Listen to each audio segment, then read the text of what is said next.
እየባልንም እንደዛ ባላጋንነው ግን መጽሐፍ ቅዱስን ያነባሉ ጴንጤዎች።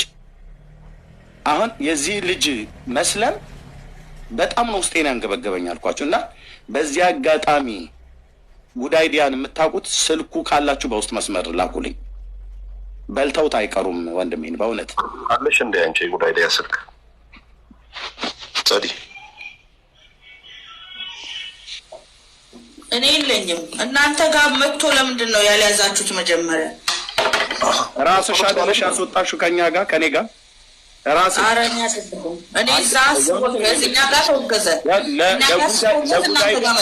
ለጉዳይዲያ መጥፋት አንቺና መዝሙር ያሬድ ተጠያቂ ናችሁ። ጌታ እግዚአብሔር ምስክሬ ነው። እኔ እኮ መዝሙር ያሬድና ታስታውሻለሽ እሱ ቤት እኔ ራሱ ብቻውን በሚከፍት ሳለ ጥያቄ ሲጠይቅ አንዴ መናፍቅ ነህ ያላችሁት እኔ ቤት ስለመጣ አንቺና መዝሙር ያሬድ ለዚህ ልጅ መጥፋት የደሙ ዳጃችሁ ላይ ያለ እግዚአብሔር ምስክሬ ከኦርቶዶክስ ቤተክርስቲያን ይኸው አንድ ሰው እየሰማኝ ነው። ጠይቀው ቆይ እኔ እንጄጅ ከማድረግ በፊት ራሱን ጠይቀው። እኔ ነኝ ለሱ ተሟግቼ አብሬ መናፍቅ ተብዬ ሁለታችንም ወደዚህ መተን እኮ እየተማርን ነበር።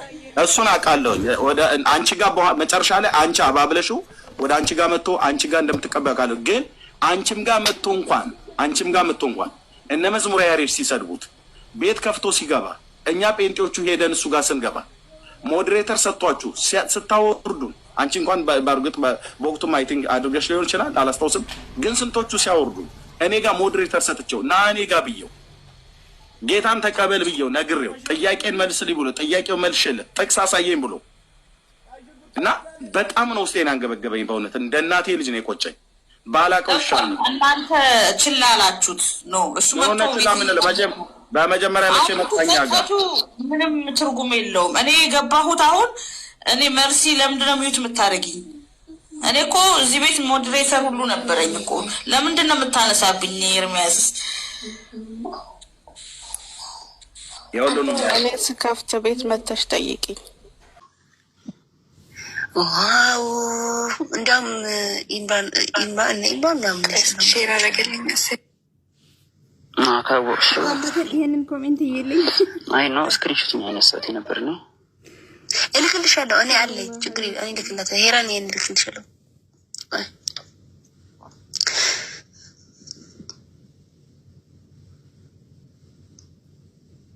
አይ የልጁን አካውንት ላኪልኝ የሚጠቀምበት የራሱን አካውንት አላውቀው።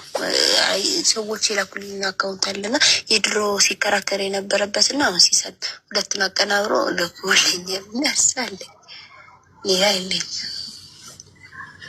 አይ እንግዲህ ምን ይባላል? ነፍስ ይማር ነው ይባላል። ምን ይባላል ሌላ?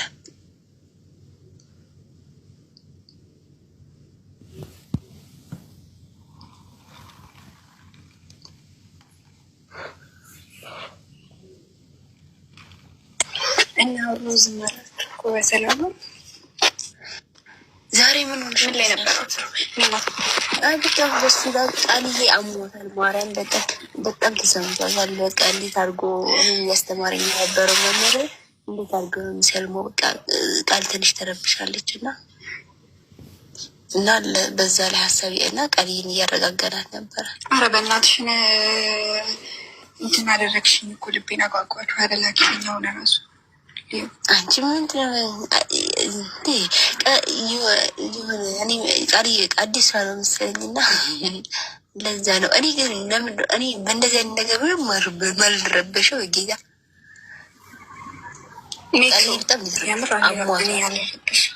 አሟቷል ማለት ሰው ሲሄድ አንድ ሰው ሲጠፋ ስታይ ታዝኛለሽ። ለዛ አይ ነው አይደለም ቃል ምን እንደሆነ ታነደረተቀርሽ እሷ እያስተማራት ነበረ ምናምን እና እንዴት ሰው እንዴት እውነት አይደለም ብሎ ሲከራከር የነበረ ሰው እንዴት አድርጎ ክርስቶስን አምላክ አይደለም ብሎ አምላክ ስለ ክርስቶስ እየተናገረ እየመሰከረ የነበረ ሰው እንዴት እንደዚህ በአደባባይ ክርስቶስን ይክደዋል ምናምን ብላ በጣም ተናዳ ነበረ። እና እኔ የሰጣት ምሳሌ ምን እንደሆነ ታውቂያለሽ?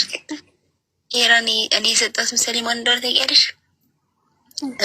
በጋሻው ታስታውሻለሽ? በጋሻው ከፕሮቴስታንት ጋር መወሰን ትችላላችሁ። ነገር ግን እኔ ከስሜ መሐመድ መሆን አለበት። ለምንድነው መሐመድ የምለው ስሜን? የምፈልገው። ለምንድን ነው? ኤልያስ ነው ስሜ። የእስልምና ኤልያስ አለ፣ ችግር የለውም። በክርስትናው መሐመድ የሚለውን ስም እንዲወጣልኝና ስሜ መሐመድ እንዲሆን እፈልጋለሁ። ለምንድን ነው እንዲሆን የምፈልገው? ክርስቲያን ወንድሞች እኔን ሊያናግሩኝ የሚፈልጉ ያው ይመጣሉ።